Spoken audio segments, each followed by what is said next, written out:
Hello friends, welcome back to my channel. Today's new topic is growth and development. Friends, if you like my video, like, share and subscribe to my channel ताकि मेरे new video की notification आपको easily मिलते रहे। So firstly देखते हैं growth. Growth क्या होता है?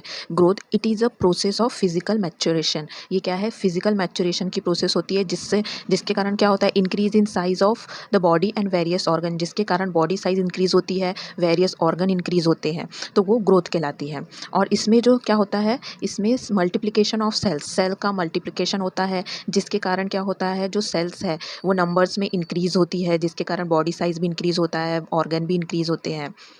सो ग्रोथ क्या होता है? Growth quantitative changes of body. Body में क्या होते हैं? क्वांटिटेटिव चेंजेस होते हैं, मतलब नंबर्स में चेंजेस होते हैं, क्योंकि मल्टीप्लिकेशन ऑफ सेल्स हो रहा है। तो सेल्स क्या होंगे? सेल्स इंक्रीज होने लग जाएंगे, जिसके कारण क्या होगा? बॉडी साइज इंक्रीज होगा, वेरियस ऑर्गन इंक्रीज होंगे, तो उसे हम क्या कहते हैं? ग्रोथ कहते हैं। नेक्स्ट देखते हैं डेवलपमेंट। डेवलपमेंट क्या होता है? It is a process of functional and psychological maturation. इसमें हम फंक्शनल मैच्योरेशन होता है और साइकोलॉजिकल मैच्योरेशन होता है एक इंडिविजुअल का। और ये क्या होता है? It is a progressive increase in skill and capacity to function. हमारी स्किल में प्रोग्रेस होती है, हमारी कैपेसिटी में प्रोग्रेस होती है, तो उससे डेवलपमेंट कहते हैं। डेवलपमेंट क्या है? Psychological, emotional and social changes है। जब हमारे साइकोलॉजिकल या इमोशन में चेंजेस आते हैं तो उसे डेवलपमेंट कहते हैं। हमारे स्किल में, कैपेसिटी में, फंक्शन में प्रोग्रेस होता है, तो उससे डेवलपमेंट कहते हैं। और ये जो डेवलपमेंट है, ये क्या है? क्वालिटेटिव एक्सपेक्ट है। ये हमारी क्वालिटी को दिखाता है, हमारी क्वालिटी को बतलाता है, हमारे इमोशन कैसे है, हमारी साइकोलॉजी कैसी है, स्किल क्या है, तो ये सब क्वालिटेटिव एस्पेक्ट बताता है। सो ग्रोथ क्या है? ग्रोथ क्या है? Physical maturation. फिजिकल मैच्योरेशन हो रहा है तो उसे हम ग्रोथ कहते हैं। एंड डेवलपमेंट क्या है? Psychological maturation. हमारे साइकोलॉजिकल मैच्योर हो रही है तो उसे हम डेवलपमेंट कहते हैं। जैसे हमारी स्किल, हमारे इमोशन, हमारी कैपेसिटी फंक्शन करने की, तो उसे हम क्या कहते हैं? डेवलपमेंट कहते हैं। नेक्स्ट देखते हैं principle of growth and development. So principle of growth and development में हम देखेंगे cephalocaudal direction, proximo distal direction and general to specific. तो ये हम देखेंगे नेक्स्ट स्लाइड में। सो फर्स्ट प्रिंसिपल है सिफेलोकॉर्डल डायरेक्शन। जो ग्रोथ एंड डेवलपमेंट होता है वो सिफेलोकॉर्डल होता है। सिफेलोकॉर्डल मतलब फ्रॉम हेड टू टो, यानी हेड से लेकर टो तक डेवलपमेंट होता है। तो जो प्रोसेस स्टार्ट होती है वो हेड से स्टार्ट होकर कहाँ तक होगी? लेग तक होगी, तो उसे सिफेलोकॉर्डल डायरेक्शन कहते हैं। तो जो भी इम्प्रूवमेंट होगा, structure and function come first head region में होते हैं, उसके बाद ट्रंक रीजन में एंड लास्ट लेग रीजन में। तो जो ग्रोथ एंड डेवलपमेंट स्टार्ट होगा वो फ्रॉम हेड टू लेग होगा, तो इसे सिफेलोकॉर्डल डायरेक्शन कहते हैं। Distal direction, proximo distal direction मतलब टू वर्ड है इसमें, proximal and distal. Proximal means होता है नियर एंड डिस्टल मीन्स होता है फार। मतलब जो ग्रोथ एंड डेवलपमेंट होगा वो कैसा होगा? कौन सी डायरेक्शन में होगा? नियर टू फार, पहले पास में होगा, उसके बाद दूर में होगा, तो उसे कहते हैं प्रॉक्सिमो डिस्टल डायरेक्शन। तो इसमें देखते हैं the process in proximodistal from centre और midline to periphery direction. तो सबसे पहले जो प्रॉक्सिमो डिस्टल जो होगा उसमें जो ग्रोथ एंड डेवलपमेंट है वो फर्स्टली सेंट्रल और मिड लाइन में होगा, उसके बाद पेरिफेरी डायरेक्शन में होगा। सो जैसे कि मैंने बताया कि proximodistal means near to far, तो जो डेवलपमेंट प्रोसीड होगा वो कहाँ होगा? From near to far. Near to far मतलब कि पहले नियर में होगा देन फार में होगा, पहले नियर में होगा फिर क्या होगा? फार में होगा।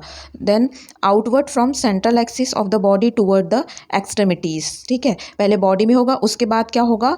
एक्सट्रीमिटीज़ में होगा। तो जो डेवलपमेंट हो रहा है, ग्रोथ हो रही है, ग्रोथ एंड डेवलपमेंट हो रहा है, वो कैसा प्रोसीड करेगा? Near to far, proximo distal direction में।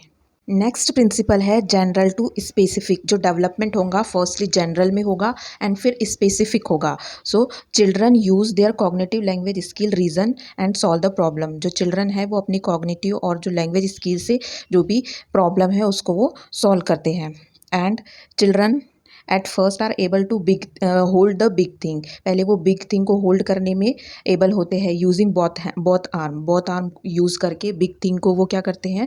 होल्ड करते हैं। In next part able to hold thing in a single hand. फिर नेक्स्ट पार्ट में क्या करते हैं कि वो सिंगल हैंड से जो ऑब्जेक्ट है उसको होल्ड करने में एबल होते हैं।